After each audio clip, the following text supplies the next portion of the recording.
it affects whether or not we're going to be here or not. We want to be here. We don't know what this future holds, and it's very scary. First on Fox 61 at 6 o'clock, a contract deadline for school bus drivers has arrived. We'll tell you what it could mean for thousands of students here in Connecticut and also across the entire country.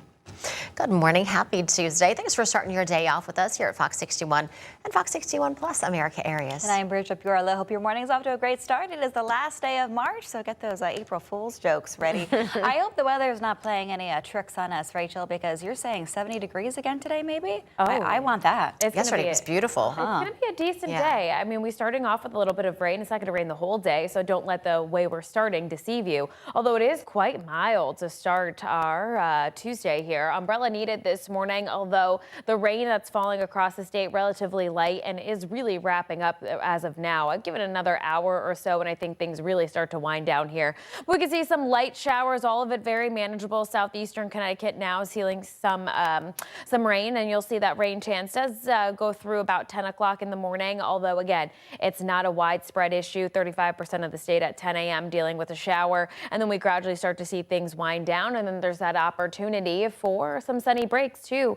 Temperatures are a little bit warmer than this time yesterday, anywhere from 4 to drastically warmer in Waterbury at 14 degrees. 53 right now in Waterbury. It's 52 in Willimantic. We're around the 40s along the I-95 corridor. Wind speeds right now are out of the south, 5 to 10 miles per hour. That's overall comfortable, and we will start to see the winds pick up a little bit again this afternoon, 5 to 15, very similar to yesterday. Sunny breaks this afternoon. Temperatures will go all the way up to the lower 70s. It is going to be quite a nice day. More on the way for our Wednesday before we start to see a brief cool down on the way for Thursday. We'll have more details on that coming up in just a bit.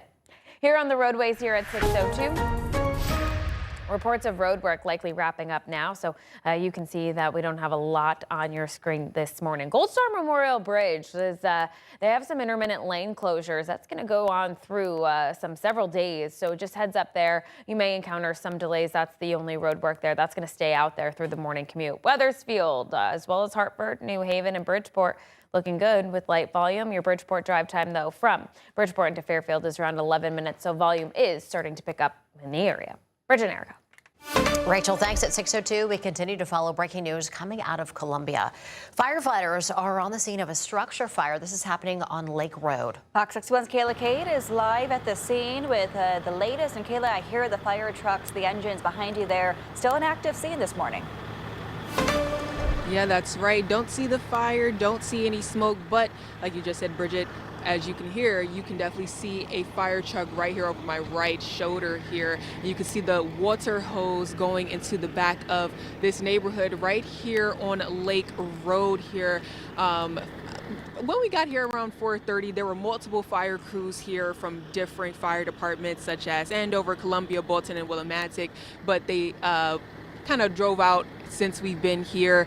A few of the crews still remain on the scene in the house that you guys see behind. It's kind of hard to see because it is dark and also because of it's behind the woods and behind another house. So we don't have the best view, but we are going to try to see at least something to see what exactly happened, what kind of damage is there. You can also see an ambulance going out right now. Like I said, fire crews are coming in and out of this neighborhood, out of this driveway here. Been doing that all morning. And according to the Tallinn County Mutual Aid Fire Service, they responded to this fire at 3:20, and we are still working to find out more information. We do know that this road is right across from Lakewoods Lane and Collins Road, just to put it in perspective. Just to put it into perspective. And like you said, Erica, it is a structure fire on Lake Road in Columbia. And again, we are working to find out more details because we do not know if someone was in the house during the time, if anybody was injured. But again, we are working and we will update you guys as soon as we learn more information about this fire. For now, in Columbia, Kayla Cade, Fox 61. All right, Kayla, thanks so much. Yeah, hopefully, again, we'll get a better view once the sun starts to come out. Hopefully everyone is staying safe there. Meantime, at 6:04, new this morning, school bus workers could be forming a picket line if a new union contract is not agreed upon soon.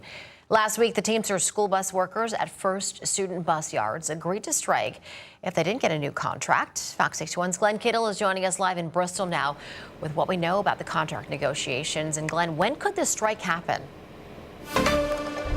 Good morning, Erica. Well, the contract expires next Tuesday, so anytime after that, we could see picket lines start to form at bus yards across the nation, including right here in Bristol. Now, just to give you a size and scope of First Students operations here in the state, they operate in cities like Bristol, New Haven, and New London. So if this contract lapses, we're talking about thousands of students' days being impacted, with pickups and drop-offs having to put the brakes on until an agreement can be made. We spoke yesterday with Teamsters representing the Local 671. They say that the union is fighting for guaranteed hours and better health care for more than 22,000 school bus workers nationwide. Here in Bristol, there's another layer of uncertainty, though. DATCO is set to take over school bus transportation services this summer, replacing First Student. Now, workers say if their current agreements aren't honored, many could be left without jobs. Hours and better health care. They have no excuse to not settle a contract and pay these Teamsters what they deserve, give them the health insurance they deserve, and the retirement security that they deserve.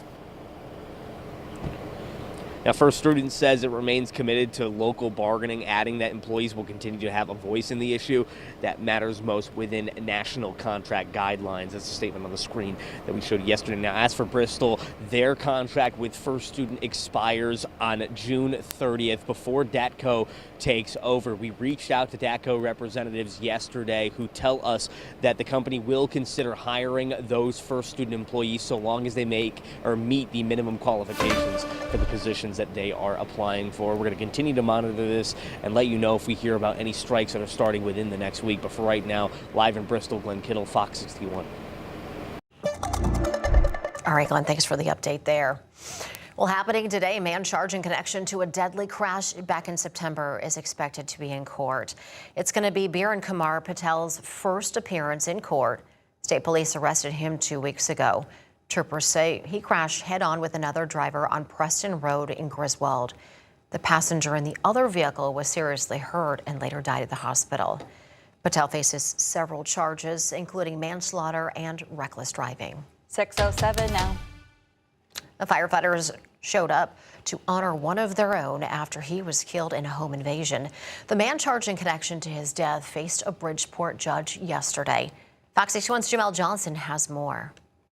As you can see behind me, several members of the Bridgeport Fire Department gathered here at Bridgeport Superior Court in support of Terrence Kramer, their fellow firefighter who was shot and killed in Stratford over the weekend. Now his suspected killer, Jabari Bush, faced a judge on several charges, including home invasion and murder. Bridgeport firefighters lined the street in front of Bridgeport Superior Court. Many of them say they still can't believe their fellow firefighter and friend Terrence Kramer is gone. John Claude Rasuk has only been with the department for a year and a half, but he saw Kramer like family. Always greeted me with a smile and a hug. Always asked me how my kids were, how my son was. He was a mentor to me, both on the job and off the job, so we're very sad. On Saturday, police say Kramer was shot and killed in Stratford during a home invasion. Police say the man who shot him was 41-year-old Jabari Bush from Derby. He is a homeowner, has owned a home since 2014 in West Haven, has about $330,000 in equity. Prior to that, he had lived with his mother in New Haven for 6 years. And before that, he lived in a family home since he was a child.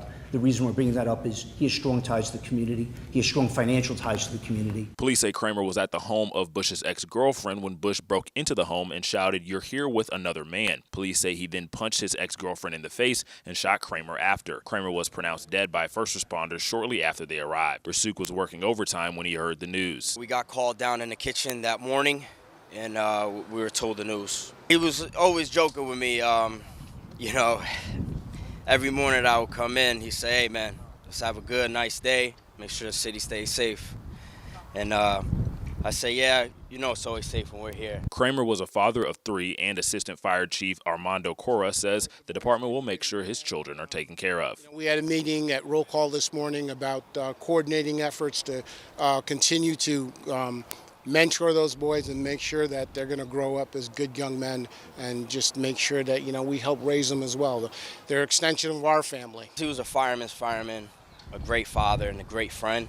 So we wanted to show that support for Kramer to make sure that everybody knows what type of person he was. Now, despite his attorney's best efforts to lower his bond, the judge raised Bush's bond to $3 million. His next court date is April 14th. In Bridgeport, Jamel Johnson, Fox 61. All right, Jamel, thank you. A fire forced 9 people out of their home in Hartford yesterday afternoon. Now, thankfully, nobody was hurt. Firefighters were called to a multifamily home on Hazel Street. Crews say the fire was on the 3rd floor and were able to contain it to the room. It's still not clear how this fire started. Officials did not say if the 2 displaced families can return to their home at this time. In other news, the former head chef at a Woodbury Steakhouse is under arrest this morning. He is accused of sexually assaulting multiple coworkers. The arrest warrant says the restaurant's owner tried to cover it up. He reportedly offered victims thousands of dollars to stay quiet. For more on the story, here's Fox 61's Tim Latow. People in Woodbury say they almost can't believe it after learning what police say was going on inside this restaurant for more than 6 months. It's just kind of frightening to think that that could happen. With the blinds down and parking lot filling up, it was business as usual at the Mixed Prime Steakhouse in Woodbury. Well, they must have gotten a new cook. A police investigation now reveals an alleged months-long spree of sexual assaults on fellow female employees by the former head chef while at GAD. Investigators say the incidents took place at the restaurant in 2025. According to arrest warrants, GAD was eventually fired, but not before the restaurant's owner, Latif Ramdani, who goes by Tony, tried to pay off the victims collectively with $20,000. It's crazy. It's just in this day and age, it's just insane that something like that would be going on or try to be covered up. GAD is accused of forcing a coworker to have sex with him on multiple occasions and inappropriately touching others. Police documents detail at times he would pin victims down and pull them by their hair. I spoke with the restaurant manager, who says he has no comment. Mixed Prime Steakhouse has been a popular place in Woodbury. It brings a tear to Melissa Green's eye about what could have happened behind closed doors. Friends of mine love that place. I mean, is it going to put a... You know, what's the future of it now? You wonder too, you know? You kind of feel it personally? I do. It's sad. It's a sad state of affairs. The steakhouse serves cuts priced up to $60, but Joanne Julian isn't sure how long that'll last. I think a lot of people will boycott it for that very reason. GAD is being held in jail on a $750,000 bond. Ramadani was released on a $100,000 bond. In Woodbury, Tim Latow, Fox 61. And still ahead in the Fox 61 Morning News, people are saying their last goodbyes to the Crystal Mall in Waterford, what one shop owner had to say about his future. And work is underway right now to bring more housing options to East Hartford. We'll tell you what local leaders had to say about the plan. Stay with us. We'll be right back.